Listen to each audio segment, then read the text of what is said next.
안녕하세요. 김용진 목사입니다. 이 영상은 성경 통독하시는 데 도움을 드리기 위해 마련한 영상입니다. 통독을 하면서 익숙하지 않은 배경과 내용들로 인해 어려움을 겪는 성도분들이 조금이나마 도움이 될까 싶어 마련한 것인데요. 조금만 관심을 기울이시면 읽으시는데 유익이 있을 겁니다. 그럼 오늘 읽을 부분에 대한 안내를 해드리겠습니다.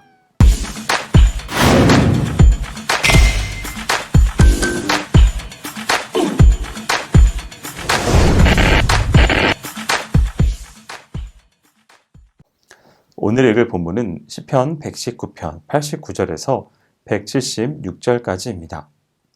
앞선 영상에서 설명드린 바와 같이 시편 119편은 전체 시편 중 가장 긴 시편으로 히브리어 알파벳 순으로 각 연을 배치한 답관체 시입니다. 오늘은 89절부터 끝절까지 살피도록 하겠습니다. 89절부터 96절까지는 92절을 제외하고 행의 초두가 모두 같은 전치사로 시작하고 있습니다. 89절과 93절에서는 영원하라 라고 하는 단어를 반복 사용합니다. 시인은 이미 2절에서 자기 입술로 주의 신실하심을 대대에 선포하겠다고 다짐하였습니다. 이제 여기에서 영원하라는 단어를 사용하여 이를 확장시키고 있습니다. 그 결과 시인은 고난 중이라도 거듭 말씀을 소망하고 즐거워하고 붙든다고 고백하고 있습니다. 97절에서 104절에서는 시인은 마치 시편 1편의 복된 자가 자신이라고 말하는 듯 이야기합니다. 노인은 예로부터 지혜의 상징이자 권위의 상징이었습니다. 그런데 이런 노인들, 장로들보다 지혜가 승하다는 것은 말씀에 따라 온전히 행하는 경건한 삶의 기반이 있기에 말할 수 있는 것입니다. 말씀을 지키는 일은 삶의 현장에서 선과 악을 분별하고 선한 길을 택하는 의지적 결단으로 가능함을 알 수 있는 구절입니다. 105절에서 112절은 매 행의 첫 단어가 명사와 완료형 동사로 구성되어 있습니다.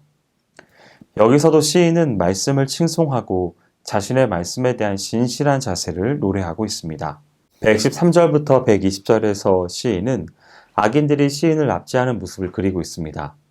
시인은 하나님이 우리의 피난처이시고 우리를 보호하시는 분이라는 확신 속에 승리의 확신을 가지고 악행자들에게 떠날 것을 명합니다. 그러면서 의인은 악인의 심판을 기뻐하게 될 것이고 경건한 자들에게는 하나님에 대한 경외함 속에서 나아가게 될 것이라고 말합니다. 121절에서 128절에서는 시인이 행한 일과 그에 응하여 여호와께서 행하신 일에 초점이 모아집니다. 시인은 자기를 여호와의 종으로 소개합니다. 그러면서 자신을 압제자들의 손에 넘겨주지 말기를 간구하고 있습니다. 129절에서 136절은 여호와의 말씀, 시인의 진리를 향한 열망, 하나님께의 조명과 구원을 간구, 마지막으로 악인에 대한 탄식 등을 다룹니다. 이를 통해 시인은 자신에게 하나님의 은총과 축복을 간구합니다.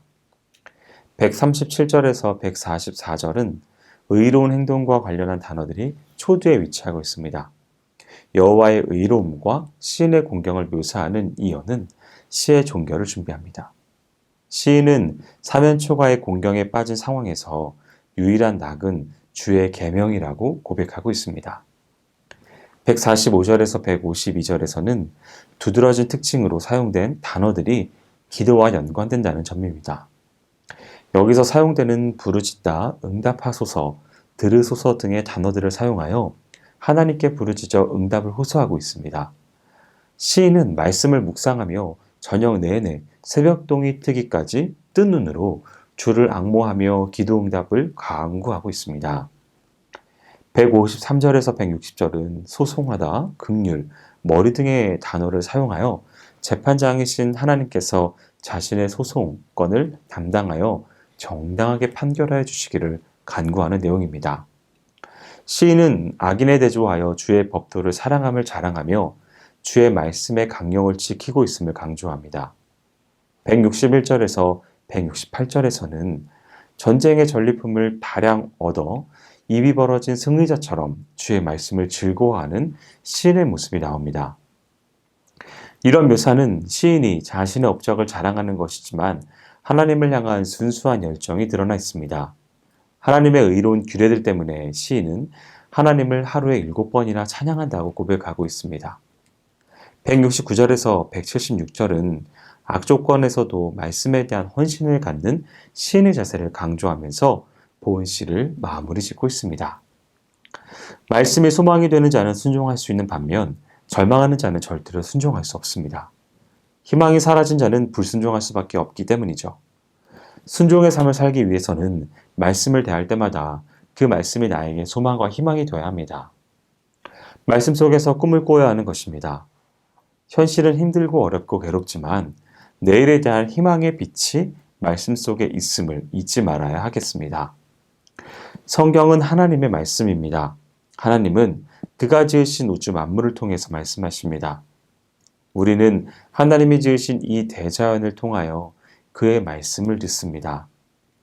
하나님께서 이스라엘 민족의 역사를 통해 말씀하시고 여러 선지자를 통해서 말씀하시다가 마지막에 말씀이 육신을 입고 우리 가운데 거하신 아들 예수 그리스도를 통하여 우리 눈으로 분명히 하나님을 알 수 있도록 친히 말씀하여 주셨습니다.